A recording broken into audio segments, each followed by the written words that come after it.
19h45. Mesdames, Messieurs, merci de nous recevoir chez vous. C'est parti pour la principale édition du soir. Dans l'actualité, ce soir, le rassemblement d'hier du parti PASTEF à Mbacké, malgré l'interdiction préfectorale, une manifestation réprimée passée au crible par le journaliste éditorialiste à quelques mois de la présidentielle de 2024. Mame Gor Ngom évoque la proximité de Mbacké à Touba, qui est un grenier électoral, l'enjeu décrypté dans ce journal.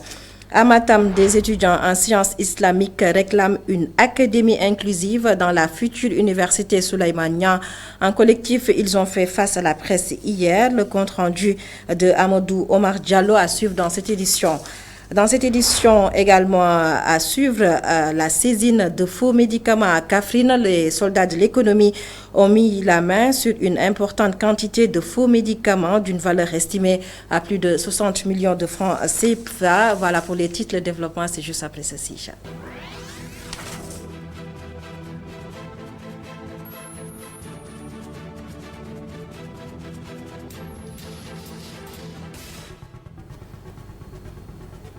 Bonsoir à tous. De la politique pour démarrer cette édition. Le leader du parti PASTEF qui a été accueilli hier à Mbacké par de nombreux militants malgré l'interdiction de son rassemblement. Mbacké, jadis une localité très calme, a vécu hier des affrontements entre forces de l'ordre et militants du parti PASTEF de Ousmane Sonko. Selon Mame Gor Ngom, au-delà de la violence se cache le poids électoral de la cité religieuse.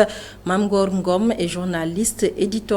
Il est au téléphone de Amadou Barisha. Donc ce qui s'est passé à Mbacké n'est pas inédit. C'est une manifestation qui a été bravée par l'opposition.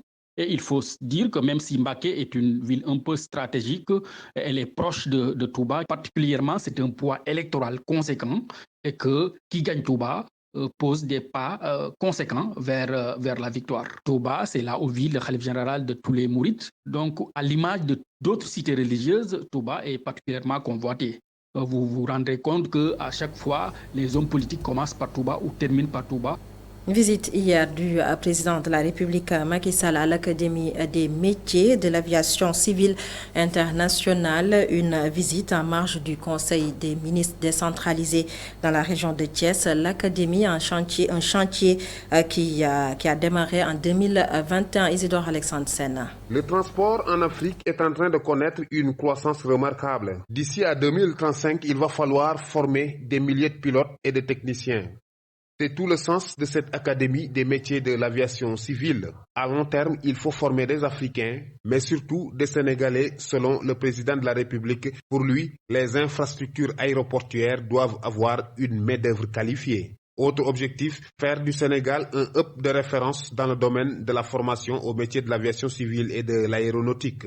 Le projet d'une académie de formation favorise la montée en compétences des ressources nationales formées localement. Cela pour soutenir la croissance du secteur des transports aériens. Dans ce chantier installé au compartiment de l'armée de l'air de la base militaire de Thiès, il y a un pôle hébergement, un pôle scolarité, un pôle recherche, un pôle sportif et vie. Des voiries et espaces verts sont également prévus. L'investissement est accompagné de l'acquisition de 5 avions de type DA-40, 4 avions de type DA-42 et 2 simulateurs FSTD. Il y a également 3 hélicoptères de type Bell 505, 5 autres hélicoptères de type 300C. L'acquisition également d'équipements spécifiques et de matériel d'instruction et d'apprentissage aéronautique. Pour le démarrage effectif, il y a la formation de 12 élèves pilotes et 30 techniciens de maintenance pour 24 mois à Thiès en partenariat avec l'armée de l'air.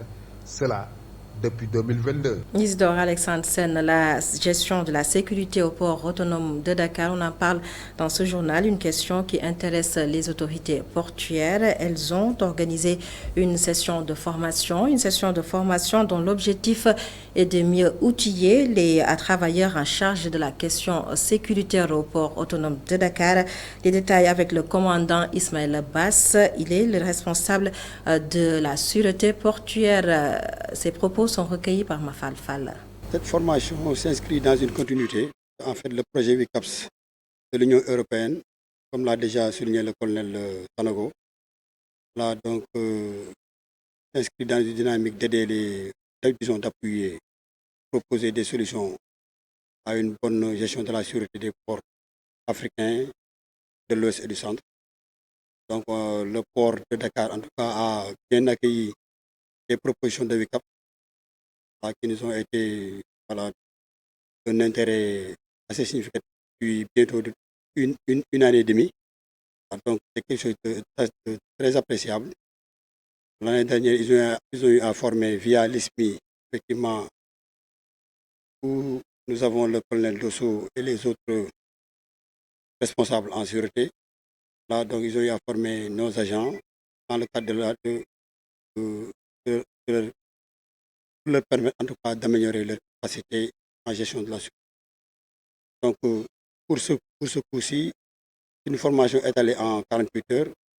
Le premier jour, ils ont formé 25 PFSO. PFSO, c'est ASIP, c'est-à-dire agents de sûreté des installations portuaires. Ce sont des exigences du code ISPS qui imposent au port d'avoir des normes, d'avoir un dispositif assez résilient pour prévenir les attaques terroristes. Donc hier, ils ont formé 25 PFSO. Pour aujourd'hui, ils ont formé 31 GSP, garde de sûreté portuaire. Donc c'est tout un dispositif qui est en train d'être formé pour qu'on puisse avoir les capacités de réponse aux menaces auxquelles en tout cas nous faisons face tous les jours.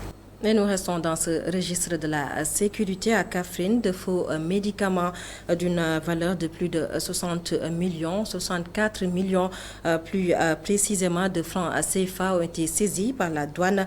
Les soldats de l'économie réaffirment ainsi leur détermination à combattre le trafic illicite, mais également invitent les populations à plus de collaboration. À Kaffrine, la correspondance de Omar Ndiaye. La douane subdivision de Kaffrine vient de mettre la main sur un important lot de faux médicaments que des contrebandiers tentaient de faire entrer illégalement à l'intérieur du pays. C'est important, d'une valeur à peu près de 64 millions de francs CFA. Les médicaments sont composés généralement d'antalgiques, d'aphrodisiaques et de médicaments contre la douleur, notamment les paracétamol. Après une embuscade, les douaniers ont dû recourir à des tirs de sommation et à une course-poursuite avant d'immobiliser le véhicule, une berline. On a mené une embuscade là-bas pour attendre l'arrivée de la cargaison. D'un coup, voilà, le véhicule, la berline est arrivée vers 6 heures du matin. Quand elle est passée par les HERS, on a mené une course-poursuite, environ 2 km. Hein. Bon, c'est après avoir sorti du village de Altenyahen que les contrebandiers ont pris la fuite. Ils ont abandonné. Voilà. On est venu, on a trouvé le véhicule avec les médicaments, mais aussi il y avait d'autres qui, comme les coups de sommation. Bon, c'était juste pour les faire peur, pour qu'ils abandonnent. Cette saisie a été réalisée dans le cadre d'une vaste opération de sécurisation mise en place par la douane. L'exécution des services, on l'exécute pour la plupart du temps sous effet d'un renseignement. Et voilà, donc lorsqu'il y a un renseignement à cet effet, on déploie également les moyens qui nous ont permis également de faire ce. En plus des médicaments contrefaits, une grande quantité de chanvre indien a également été saisie. Les soldats de l'économie demandent aux populations plus de collaboration pour mettre hors d'état de nuire toutes ces personnes qui trafiquent des produits extrêmement dangereux pour la santé des individus. Omar Ndiaye, non loin de Kaffrine, Kaolack, foire internationale de Kaolack, la 7e édition de la FICA. Les autorités communales ont saisi l'occasion pour organiser des séances de formation. Les principales bénéficiaires, les femmes de la localité, le but à permettre à ces dernières d'être opérationnelles dans le marché international. Nous écoutons à ce propos Ndiaye Mboutal, premier adjoint au maire, au micro de Adama Sarr. Donc aujourd'hui, nous avons choisi de parler sur les outils qu'on va utiliser conjointement pour l'encadrement des entreprises de femmes. Ce sont la formalisation, parce que généralement les entreprises féminines ont des problèmes au niveau de la formalisation, pour avoir des papiers, des fois faute de ne pas savoir, de ne pas avoir l'information, et aussi comment structurer son entreprise de manière à ce que, à chaque fin d'année, avoir un bilan comptable et soit positif pour l'entreprise.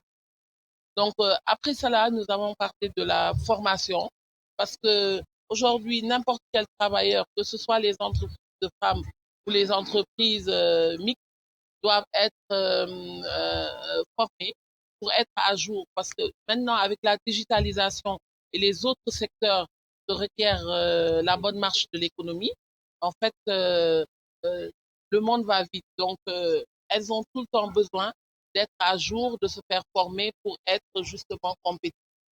Et après cela, il y a le nerf de la guerre que représente le financement.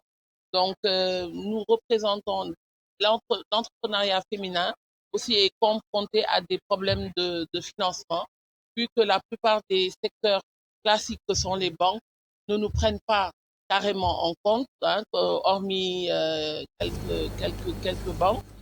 Économie du jour du centre direction le nord du Sénégal, à Saint-Louis plus précisément. Ils sont au nombre de 100 ces entrepreneurs qui ont bénéficié du programme de renforcement des capacités sur les techniques d'accès au financement, un programme à l'initiative de l'Agence de développement et d'encadrement des petites et moyennes entreprises ADPME. Son directeur général, Idriss Djabira, que voici au micro de Momar Alisnia. L'État peut investir dans des routes, dans des ports, dans des aéroports, etc. Ça permet de faire de la croissance, de faire travailler l'économie. Mais maintenir la croissance durable, faire en sorte qu'elle soit inclusive, que tout le monde puisse la ressentir. Il faut que les entreprises puissent grandir, créer de la richesse, créer de l'emploi. Comme je dis, on dit souvent que le financement, c'est le problème. Mais le financement, c'est une conséquence. La cause, c'est souvent que les entreprises ne sont pas correctement gérées. Et pour qu'elles soient correctement gérées, il faut accompagner, il faut former les dirigeants d'entreprise pour qu'elles puissent le gérer correctement. La formation a montré que, en les accompagnant, en les formant, on est en mesure de leur permettre de grandir, d'avoir plus de bénéfices, de créer de l'emploi, d'embaucher des personnes. Et c'était ça l'objectif de la formation. Donc sur 16 départements dans le territoire, l'enjeu du partage de ces résultats avec nos partenaires, avec la Chambre de commerce, c'est de donner le modèle pour accompagner davantage d'entreprises sur l'ensemble du territoire, sur tous les départements du Sénégal, avoir une assistance technique universelle. C'est ce qui va nous permettre de créer les richesses et les emplois dont on a besoin. C'est ça la volonté du chef de l'État, d'avoir un dispositif national d'accompagnement de qualité pour pouvoir aider les entreprises à grandir et à se développer. Et nous restons dans le nord du Sénégal pour parler de toute autre chose. Comme annoncé dans les titres, Kaural Sandadji Fouta, un collectif d'étudiants en sciences islamiques, c'est à Matam. Ces étudiants ont fait face à la presse pour réclamer, disent-ils, une académie inclusive dans la future université Souleymane Niang de Matam. Le compte-rendu de la rencontre avec les journalistes est signé Amadou Omar Diallo. Le collectif des étudiants en sciences islamiques du Fouta, communément appelé Kaural Sandadji Fouta, a fait face à la presse pour réclamer une académie inclusive dans la future université Souleymane Niang Matam. On a vraiment apprécié ce que le président a décidé de dire. Maintenant, on va ouvrir l'université ici à Matam. Les cours vont démarrer en 2024 et nous avons tous apprécié. Et nous remercions pour ça, d'avoir pensé à ça et d'avoir dit que c'est imminent l'ouverture en 2024. Et nous espérons que ce sera le cas en 2024. Il y aura une université ici. D'abord, l'existence d'une université. Maintenant, s'il y a une université, on ne voudrait pas que ce soit le même modèle que les universités d'ailleurs dans les États-Unis. Ensuite, c'est Gaston Berger. Et je voudrais quand même qu'il y ait cette fois-ci une académie inclusive qui ouvre la porte à tous ceux qui ont le niveau de à l'enseignement supérieur, que personne ne soit obligé de quitter le pays pour aller quitter le savoir supérieur ailleurs. Selon le Didi collectif, la religion a toujours occupé une place importante dans la société sénégalaise. Qu'est-ce qui interdit au Sénégal d'avoir une faculté de théologie? Poser cette question à n'importe quel intellectuel, il n'aura pas de réponse. Connaître la religion, quelle que soit la religion, à ce niveau-là universel. Pourquoi fermer la porte à une société qui est foncièrement religieuse?